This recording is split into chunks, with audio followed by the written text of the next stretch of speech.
নমস্কার, আমার ছোট ছোট ভাই বোন এবং আমার স্টুডেন্টরা, আশা করছি তোমরা ভগবানের কৃপায় ভালো রয়েছো। আমরা বিগত কয়েকদিন ধরে শ্রীমদ্ ভগবদ্ গীতা উচ্চ মাধ্যমিকের পাঠ নিয়ে আলোচনা করছি। আমরা পূর্বে আর যে পদ্যাংশ রয়েছে, একটা শ্রীগঙ্গা স্তোত্রম, বনগতা গুহা এবং আর্যাবর্ত বর্ণনম, যে দুটো গদ্যাংশ রয়েছে সেগুলো আমাদের আলোচনা হয়ে গিয়েছে এবং সেখান থেকে কি কি শর্ট কোশ্চেন আসতে পারে, কি কি বড় কোশ্চেন আসতে পারে, সমস্ত কিছু এবারের জন্য দেওয়া রয়েছে। যারা নতুন রয়েছো তাদের উদ্দেশ্যে বলবো, যদি এগুলো পেতে চাও আমার চ্যানেলটা সাবস্ক্রাইব করে আমার চ্যানেলে চলে যাও। সেখান থেকে সমস্ত কোশ্চেন, এমসিকিউ, এসএকিউ কোশ্চেনের অ্যান্সার সহ পেয়ে যাবে এবং কি কি কোশ্চেন এবছরের জন্য ইম্পর্টেন্ট সেগুলো পেয়ে যাবে। আজ আমরা শ্রীমদ্ ভগবদ্ গীতার দুদিন ধরে পাঠ দিচ্ছি। আজকে আমরা লাস্টে 4টা শ্লোক তুলে নিয়ে এসেছি।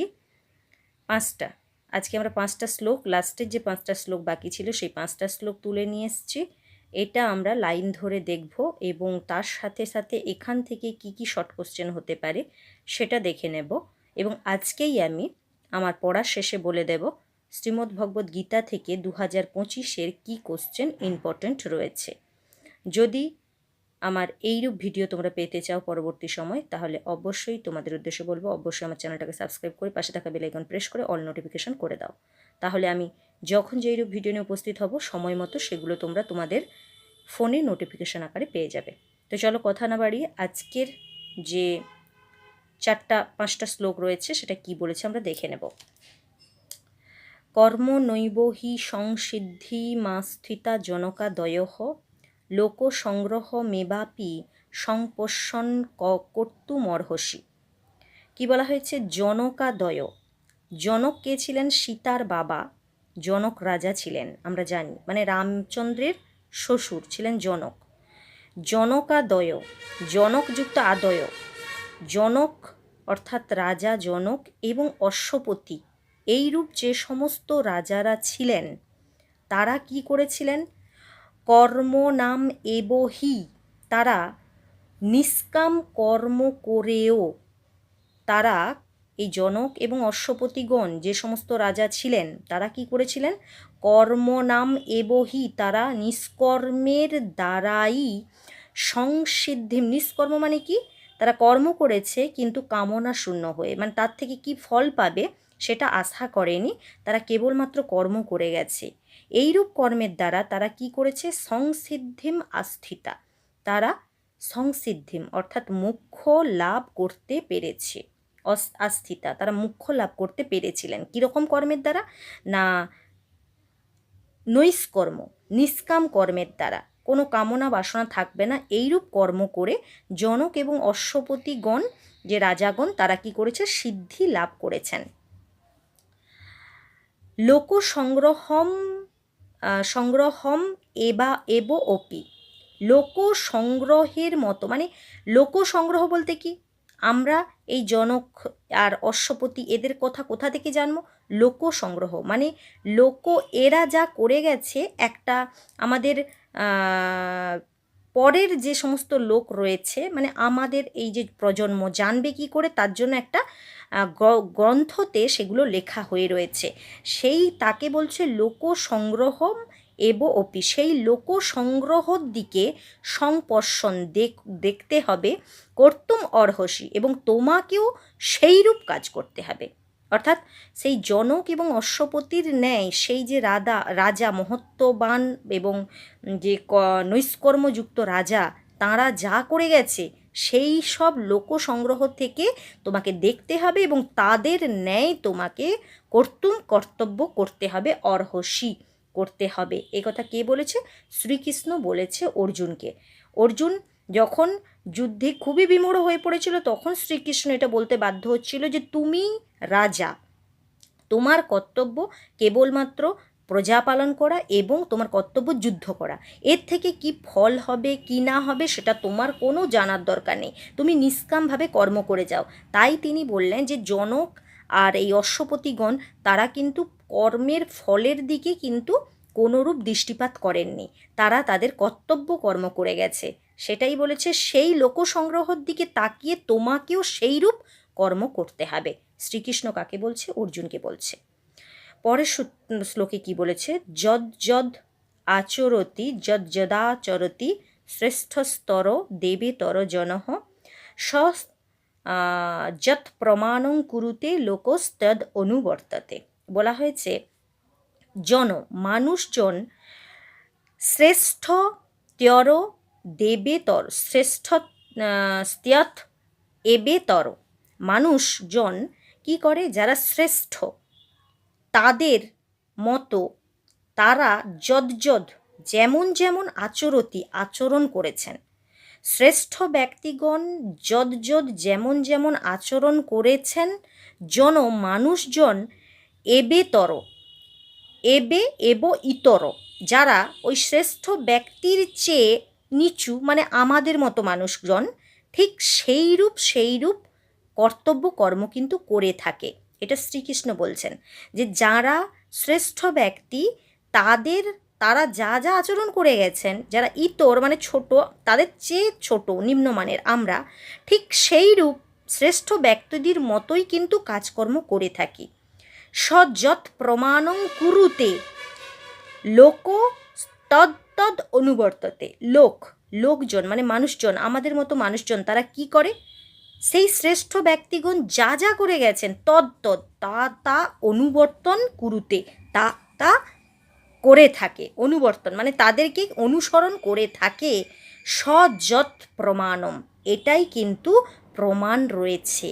অর্থাৎ শ্রেষ্ঠ ব্যক্তি যা যা করে গেছে আমাদের মতো সাধারণ ব্যক্তিও কিন্তু সেই কাজ কিন্তু করে থাকি আমরা। অর্থাৎ শ্রেষ্ঠ ব্যক্তি ভালো কাজ যা করে গেছে সেই রূপ কিন্তু আমরা বিভিন্ন কাজ করে থাকি। এটা অর্জুনকে বলছেন শ্রীকৃষ্ণ। ন মে পার্থাস্তি কর্তব্যং ত্রিষু লোকেষু কিঞ্চন নানো ব্যাপ্তব্যম বর্ত এইব চ কর্মণি। কি বলেছে, ন মে পার্থাস্তি, নেই, মে আমার, শ্রীকৃষ্ণ বলছে ন মে নেই আমার, পার্থ অস্তি কর্তব্য ত্রিষু লোকেষু কিঞ্চন, ত্রিষু লোকেষু এই 3 লোকে, স্বর্গ মর্ত্য পাতাল এই 3 লোকে কর্তব্য কর্ম বলে কিঞ্চন কোনো কিছু নেই, পার্থ অস্তি এই যে 3টে লোক রয়েছে এই 3টে লোকে পার্থ ও হে অর্জুন এই 3টে লোকে আমার কোনো কর্তব্য কর্ম নেই। ত্রিষু লোকেষু কিঞ্চন কর্তব্য কর্ম, কোনো কর্তব্য কর্ম আমার এই 3 লোকে কিন্তু নেই।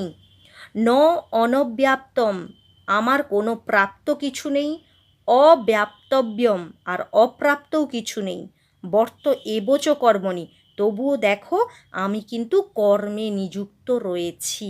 অর্থাৎ শ্রীকৃষ্ণ কি বলতে চেয়েছেন, আমি যেহেতু দেহ ধারণ করে এসেছি সেই হেতু আমার এই 3 লোকে কোনো কিছু পাওয়ার নেই, তবুও দেখো আমার প্রাপ্ত অপ্রাপ্ত বলে কিছুই নেই, তবু দেখো আমি কিন্তু বর্ত এবচ কর্মণি সর্বদা কর্মে নিয়োগ রয়েছি। কেন? কারণ আমি দেহ ধারণ করে যেহেতু এসেছি, আমার 3 লোকে কোনো কিছু না পাওয়ার থাকলেও আমি সর্বদা কর্ম করতে বাধ্য হচ্ছি আর কর্ম করে চলেছি। এর দ্বারা অর্জুনকে কি বলছে, তুমি যেহেতু দেহ ধারণ করে এসেছো তোমার কর্ম তোমাকে করতে হবে, সেটা নিষ্কামভাবে করতে হবে।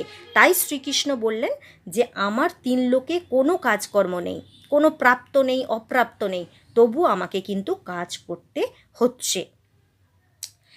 যে মে মতমিদম নিত্যম অনুতিষ্ঠন্তি মানবাহা শ্রদ্ধাবন্ত অনুসুয়ান্ত মুঞ্চতে তে অপি কর্মভি। বলা হয়েছে যে মে মতম ইদম আমার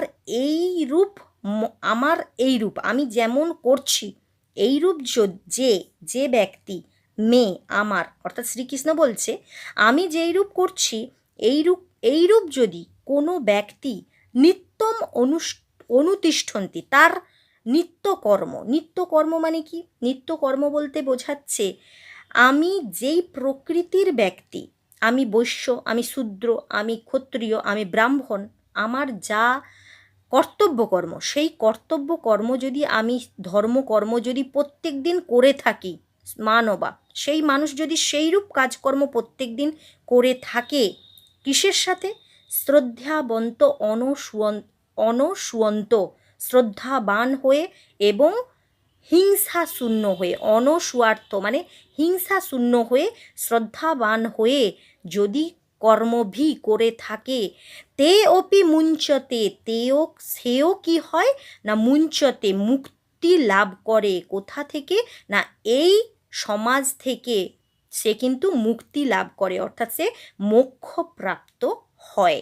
শ্রীকৃষ্ণ বলেছেন, আমি যে মানুষ আমার এই মতের মতো আমার মতো কাজ করে থাকে, তার নিজস্ব যে ধর্ম কর্ম সেগুলো প্রত্যহ করে থাকে, কিসের দ্বারা? শ্রদ্ধাবান হয়ে এবং হিংসা শূন্য হয়ে, সেই ব্যক্তিও কিন্তু তার কর্মের দ্বারা মোক্ষ লাভ করতে পারে। একথা শ্রীকৃষ্ণ বলেছে অর্জুনকে। শ্রেয়ান স্বধর্ম বিগুণঃ পরধর্মাৎ সনুষ্ঠিতাৎ, স্বধর্মে নিধনং শ্রেয়ঃ পরধর্ম ভয়াবহঃ। বলা হয়েছে কি? শ্রেয়ান শ্রেষ্ঠ। কি শ্রেষ্ঠ? বলেছে স অনুতিষ্ঠাত, স নিজের যে অনুষ্ঠান, নিজের যে কর্ম, সেই কর্ম যদি তুমি অনুষ্ঠান করে থাকো, কিসের দ্বারা? স্বধর্ম বিগুণঃ পরধর্ম স অনুষ্ঠিতাৎ। তুমি যদি তোমার নিজের স্বধর্ম, নিজের যে ধর্ম, সেই ধর্ম, ওই যে বললাম বৈশ্য শূদ্র ক্ষত্রিয় এবং ব্রাহ্মণ যার যা যা কাজ করা দরকার, সেই কাজ যদি তুমি ভালোভাবে যদি অনুষ্ঠান করে থাকো এবং পরধর্মাৎ সনুষ্ঠিতাৎ, যদি তুমি পরের ধর্ম, যার যা কাজ, চারটা যে আমাদের বর্ণ রয়েছে, সেই চারটা বর্ণের বিপরীত কাজ যদি তুমি করে থাকো, পরধর্ম সুন্দরভাবে অনুষ্ঠান করে থাকো, কিন্তু স্বধর্ম শ্রেয়ান, স্বধর্ম শ্রেষ্ঠভাবে না করেও যদি তুমি পরধর্ম ভালোভাবে করে থাকো, তাহলে সেটা কিন্তু বিগুণ মানে খারাপ বলে কথিত হয়। কেন? স্বধর্মে নিধনং শ্রেয়, স্বধর্মে নিজের ধর্ম করতে গিয়েও যদি কিছুটা খারাপও হয়ে থাকে, তাও কিন্তু শ্রেয়। পরধর্ম ভয়াবহ, কিন্তু পরের ধর্ম যদি তুমি পালন করতে যাও, সেটা কিন্তু সবের চাইতে ভয়াবহ রূপ ধারণ করে থাকে। এই কথা বলা হয়েছে। অর্থাৎ শ্রীকৃষ্ণ বলেছেন, আমাদের চারটা চতুর্বর্ণের যার যা করা উচিত, ব্রাহ্মণের যা কাজ করা উচিত, বৈশ্যের যা কাজ করা উচিত, শূদ্র সমস্ত জাতির যা যা কাজ, সেই কাজ করা উচিত, যদি সেই কাজ তারা যদি না করে, তারা যদি অন্য কারো কাজ করতে যায়, তাহলে সেটা কি বলা হয়েছে না সেটা হচ্ছে পরধর্মের ন্যায়, মানে আমার ধর্মের চাইতে সেই ধর্মটা হচ্ছে সবের চাইতে ভয়াবহ, যেটা আমরা আশাও করতে পারছি না সেখান থেকে কি ফল লাভ হতে পারে। এই ছিল আমাদের 5টা শ্লোক বাকি ছিল, যেটা আমি আলোচনা করলাম। তোমরা অবশ্যই স্টপ করে করে ভালো করে 2-3বার দেখবে আমি কি বোঝাতে চেয়েছি, অবশ্যই বুঝতে পারবে, এবং এখান থেকে যখন ভাব সম্প্রসারণ দেবে তোমরা কিন্তু ভালোভাবে সেগুলো লিখতে পারবে। তো চলো এখান থেকে কি কি আমাদের এসএকিউ আসতে পারে সেটা দেখে নেব, এবং আজকে আমরা বড় কোশ্চেনটাও দেখে নেব। তো দেখো কি বলেছে আমাদের শর্ট কোশ্চেন, এখান থেকে ফার্স্ট কোশ্চেন কি বলেছে, সংসিদ্ধিম মাস্থিতাহা। সংসিদ্ধি কি? সংসিদ্ধিম আস্থিতাহা, সংসিদ্ধিম কি? সংসিদ্ধি হচ্ছে সম্যক সিদ্ধিলাভ, সম্যক সিদ্ধিলাভ। কোশ্চেন স্টপ করে করে তুলে নিও। সম্যক সিদ্ধিলাভ। স্বধর্ম কাকে বলে? স্বধর্ম কাকে বলে? মূল প্রকৃতি বা স্বভাব অনুযায়ী যার যা কর্ম তাই স্বধর্ম। এক্ষুনি বললাম যে চারটা যে আমাদের বর্ণ রয়েছে, সেই বর্ণের যার যা কাজ সেই কাজ করাই হচ্ছে স্বধর্ম। মূল প্রকৃতি বা স্বভাব অনুযায়ী যার যা কর্ম তাই হচ্ছে স্বধর্ম। স্বধর্ম মূল প্রকৃতি বা স্বভাব ভেদে স্বধর্ম কয়টি ও কী কী? স্বধর্ম 4টি মানুষের, সেগুলি হলো ব্রাহ্মণ, ক্ষত্রিয়, বৈশ্য এবং শূদ্র। এক্ষুনি যেটা বললাম সেই স্বধর্ম 4টা দিয়েছে, তুলে নিও। লোক সংগ্রহ মেবাপি, এখানে লোক সংগ্রহ কি? লোক সংগ্রহ হচ্ছে লোক রক্ষা বা সৃষ্টি রক্ষার কথা বলা হয়েছে যেখানে, লোক রক্ষা বা সৃষ্টি রক্ষার কথা বলা হয়েছে যেখানে, ওই যে বললাম জনক, অশ্বপতি ইত্যাদি রাজাদের যে কর্তব্য কর্ম তারা কিভাবে করেছেন, নিষ্কামভাবে কর্ম করেছেন, সেটা যেই জায়গাতে লেখা রয়েছে সেই জায়গাকে বলা হচ্ছে লোক সংগ্রহ। লোক রক্ষা বা সৃষ্টি রক্ষার কথা যেখানে বলা হয় তাকে বলা হচ্ছে লোক সংগ্রহ। জনকাদয়ঃ বলতে কি বোঝো? রাজর্ষি, জনক এবং অশ্বপতি প্রমুখ শ্রুতি এবং স্মৃতিশাস্ত্রের মহাপুরুষগণ। ওই যে বললাম যারা নিষ্কামভাবে কর্ম করেছেন সেইরূপ পুরুষদেরকে বলা হচ্ছে জনকাদয়। রাজর্ষি, জনক, অশ্বপতি প্রমুখ শ্রুতি এবং স্মৃতি, শ্রুতি এবং স্মৃতি অর্থাৎ হচ্ছে বেদে যে সমস্ত বেদশাস্ত্রে রয়েছে সেই মহাপুরুষ গণের একসঙ্গে গণকে বলা হচ্ছে জনকাদয়। সাধারণ লোকেরা কাকে অনুসরণ করে? আমরা জানি সাধারণ লোকেরা যারা শ্রেষ্ঠ ব্যক্তি হবে তাদেরকে অনুসরণ করবে, শ্রেষ্ঠ ব্যক্তিগণ যা যা করেন তাকেই অনুসরণ করে। তাহলে সাধারণ লোকেরা শ্রেষ্ঠ ব্যক্তিগণ যা যা করেন তাকে অনুসরণ করেন। লোক সংগ্রহের অপর নাম কি? লোক সংগ্রহের অপর নাম হচ্ছে যজ্ঞার্থ কর্ম।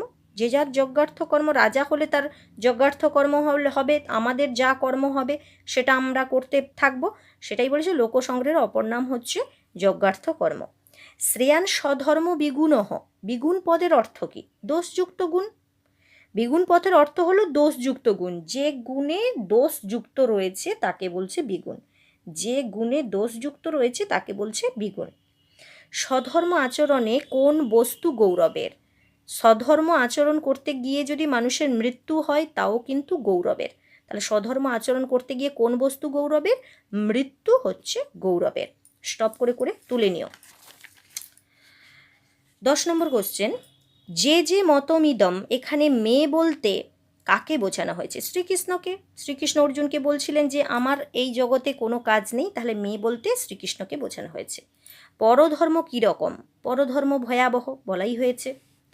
কারা কর্মবন্ধন হতে মুক্ত হতে পারে? কারা কর্মবন্ধন হতে মুক্ত হতে পারে? যারা নিষ্কামভাবে কর্ম করবে। কি বলা হয়েছে?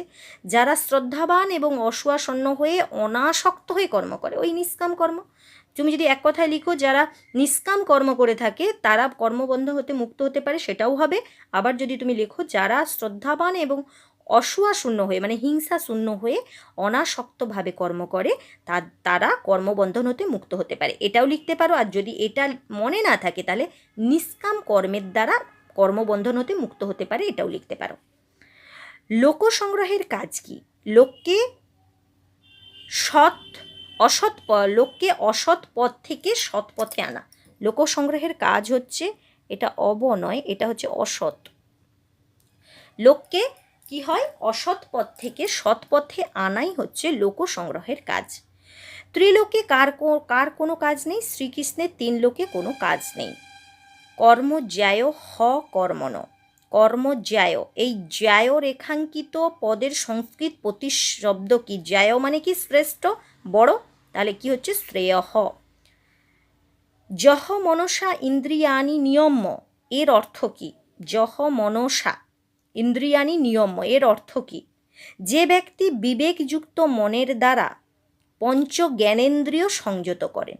যে ব্যক্তি বিবেকযুক্ত মনের দ্বারা পঞ্চ জ্ঞানেন্দ্রিয় সংযত করেন, এটাই হচ্ছে মনসা ইন্দ্রিয়াণি নিয়ম। পঞ্চ জ্ঞানেন্দ্রিয় কি কি? চক্ষু, কর্ণ, নাসিকা, জিহ্বা, ত্বক। এই পঞ্চ জ্ঞানেন্দ্রিয়কে যে ব্যক্তি বিবেকযুক্ত মনের দ্বারা সংযত করে তাকেই বলছে যহ মনসা ইন্দ্রিয়াণি নিয়ম। কর্ম না করলে কি কি অসুবিধা হয়? কর্ম না করলে কি কি অসুবিধা হয় আমরা নিজেরাও জানি। যে কর্ম ত্যাগ করেছে তার আত্মজ্ঞান তো হয় না, উপরন্তু তার প্রাণ ধারণ অসম্ভব হয়ে পড়ে। পূর্বেরটা আমরা না জানলেও এটা তো আমরা জানি যে কর্ম না করলে কি কি অসুবিধা হয়, তার প্রাণ ধারণ করা অসম্ভব হয়ে পড়ে। কারণ সে যদি বলে আমি কর্ম করব না, কর্ম মানে কি? খাওয়া, নিঃশ্বাস নেওয়া, চলা, ঘুমানো, এগুলো যদি সে না করে তাহলে তার প্রাণ ধারণ করেই অসুবিধা হয়ে পড়ে, সে একটা জড়বস্তু হয়ে পড়ে। তার সঙ্গে আরও একটা কি, যে কর্ম না ত্যাগ করেছে তার আত্মজ্ঞান লাভ হয় না। সে যদি কোনো কিছু না করে সে জানবে কি করে? তার নিজের সম্পর্কে জানবে কি করে, বা বিভিন্ন বিষয় সম্পর্কে সে জানবে কি করে? তাহলে আত্মজ্ঞান সে শূন্য হয় এবং তার প্রাণ ধারণ করাও অসম্ভব হয়ে পড়ে। এই ছিল আজকে আমাদের এসএকিউ কোশ্চেন। আজকের যে পড়াটা হলো সেখান থেকে তোমরা স্টপ করে করে দেখে নিও। এখন আমরা বড় কোশ্চেন কি রয়েছে এবছরের 2025-এর ইম্পর্ট্যান্ট সেই বড় কোশ্চেনগুলো দেখে নেব। চলো, এবছরের 2025-এর 4টা বড় কোশ্চেন আমি দিয়েছি। এই 4টা বড় কোশ্চেন খুবই ইম্পর্ট্যান্ট রয়েছে। এই 4টা বড় কোশ্চেন এখন থেকে তোমরা করে রাখতে পারো। অবশ্যই এই 4টা কোশ্চেনের ভেতর থেকেই তোমরা পেয়ে যাবে। শ্রীমদ্ ভগবদ্ গীতায় কাকে মিথ্যাচারী বলা হয়েছে তার চেয়ে শ্রেয়কে, খুব ইম্পর্ট্যান্ট। শ্রীমদ্ ভগবদ্ গীতায় কাকে মিথ্যাচারী বলা হয়েছে তার চেয়ে শ্রেষ্ঠকে, খুবই ইম্পর্ট্যান্ট। স্বধর্মে নিধনং শ্রেয়ঃ পরধর্ম ভয়াবহ তাৎপর্য বর্ণনা করো, খুবই ইম্পর্ট্যান্ট। যদি এখানে বড় কোশ্চেন আসে তো খুব ভালো, একটা কোশ্চেন করে রাখলে। যদি এখানে না আসে বড়তে, তাহলে কিন্তু এসে কি ভাব সম্প্রসারণে অবশ্যই আসবে। তাহলে স্বধর্মে নিধনং শ্রেয় পরধর্ম ভয়াবহ অবশ্যই করতে হবে। শ্রীমদ্ ভগবদ্ গীতায় 3 নম্বর কোশ্চেন, শ্রীমদ্ ভগবদ্ গীতায় উল্লিখিত কর্মসন্ন্যাস এবং কর্মযোগের আলোচনা করে কর্মযোগের শ্রেষ্ঠত্ব প্রমাণ করো।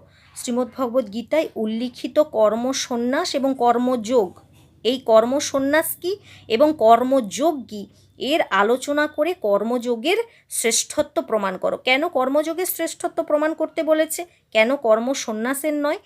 কর্মসন্ন্যাস অপেক্ষা কিন্তু কর্মযোগ শ্রেয়। কর্মযোগ মানে কি, যারা নিষ্কামভাবে কর্ম করে থাকে, তার দ্বারা সিদ্ধি লাভ করে থাকে, তাকে বলা হচ্ছে কর্মযোগ। আর কর্মসন্ন্যাস বলতে বোঝানো হয়েছে যারা কর্ম ত্যাগ করে শুধুমাত্র সন্ন্যাস লাভ করেছে এবং সন্ন্যাস লাভের দ্বারা তারা আত্মজ্ঞান লাভ করতে চাচ্ছে এবং তারা নিষ্কাম, তারা মোক্ষ লাভ করতে চাচ্ছে। তার চেয়ে কর্মযোগ অর্থাৎ কর্ম করে, নিষ্কামভাবে কর্ম করে যে আত্মজ্ঞান লাভ করছে এবং মোক্ষ প্রাপ্ত হচ্ছে, সেটা কিন্তু শ্রেয়। সেটাই এখানে তোমাদের শ্রেষ্ঠত্ব প্রমাণ করতে হবে। 4 নম্বর কোশ্চেন, নিয়তং কুরু কর্মত্যম, এখানে তম বলতে কাকে বোঝানো হয়েছে? আমি জানি নিয়তং কুরু কর্মত্যম, এখানে তম বলতে কাকে বোঝানো হয়েছে? কেই উপদেশ দিয়েছিলেন তম বলতে? অর্জুনকে বোঝানো হয়েছে। কেই উপদেশ দিয়েছিলেন? এই উপদেশ দিয়েছিলেন শ্রীকৃষ্ণ। কী কারণে সর্বদা নিয়ত কর্ম করা উচিত তা পাঠ্যাংশ অবলম্বনে ব্যাখ্যা করো। তাহলে আমরা জানি যে আমাদের নিয়ত কর্ম কেন করা উচিত, সবই আমরা জানি। সেই কারণগুলো আমরা বলবো, আমরা যে পাঠ্যাংশে পড়েছি সেই কারণগুলো যদি বলে দিই তাহলে এখানে অ্যান্সার হয়ে যাবে। তাহলে এই 4টা কোশ্চেন এবছরের জন্য 2025-এর জন্য খুবই ভিভিআই।